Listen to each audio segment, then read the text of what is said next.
Bonjour et bienvenue pour ce nouveau journal de la Paracha de la semaine, Parashat Bechukotai, en exclusivité pour Torah Box.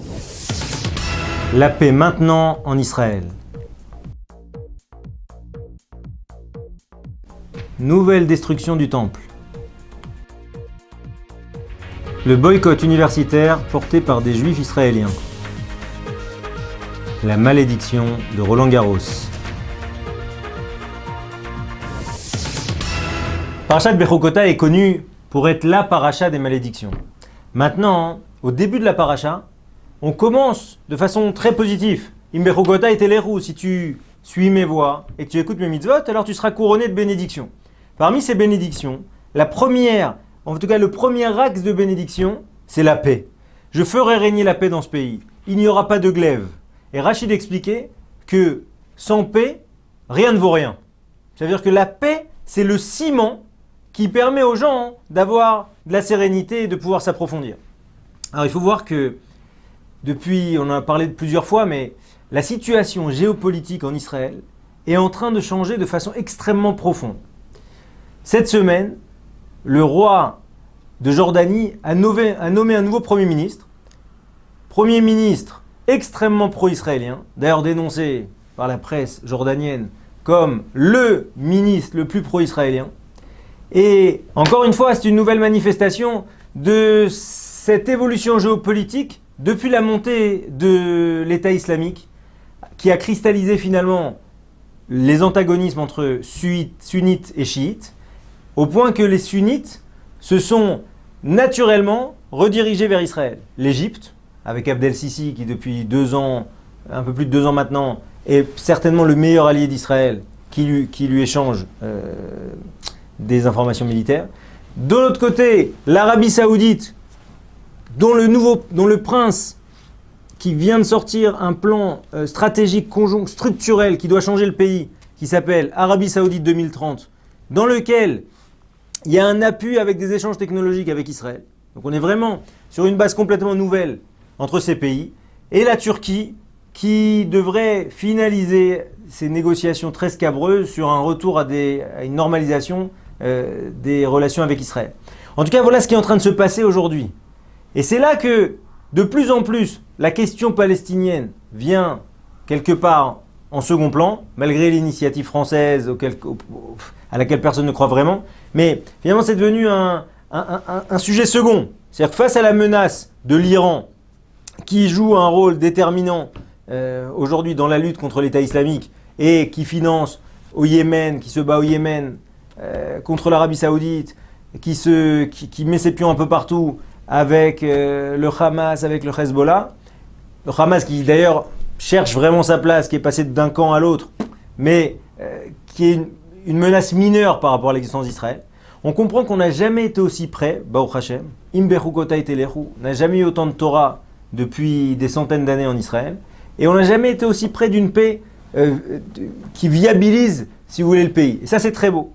Et voir comment Hachem a organisé son jeu en faisant monter un sentiment pan-arabique autour du monde sunnite, orienté quelque part contre l'Iran avec un État qui se chevauche sur l'Irak et l'Iran, entre l'Irak et la Syrie, un conflit qui n'en finit pas, dont on ne comprend pas bien les enjeux, puisqu'il y a d'un côté Al-Qaïda, de l'autre côté X groupuscules, soi-disant pro-démocratie ou pro-évolution. Derrière, les Russes qui s'en sont mêlés. Tout ça pourquoi ? Pour que Israël soit dans une situation sécuritaire comme elle n'a jamais été depuis certainement sa création. Une des malédictions de la paracha de la semaine consiste en la perte de la puissance de Am Israël. On dit que c'est quoi la perte de la puissance ? Rachid a expliqué, le temple va être détruit. Or, ces dernières semaines, on a assisté quelque part, ou du moins de façon symbolique, à une nouvelle destruction du temple. C'est ce vote dramatique à l'UNESCO, d'accord, qui a purement et simplement annulé le lien historique entre le peuple juif et le temple, une aberration mentale à laquelle la France a participé. Une nouvelle destruction symbolique du temple.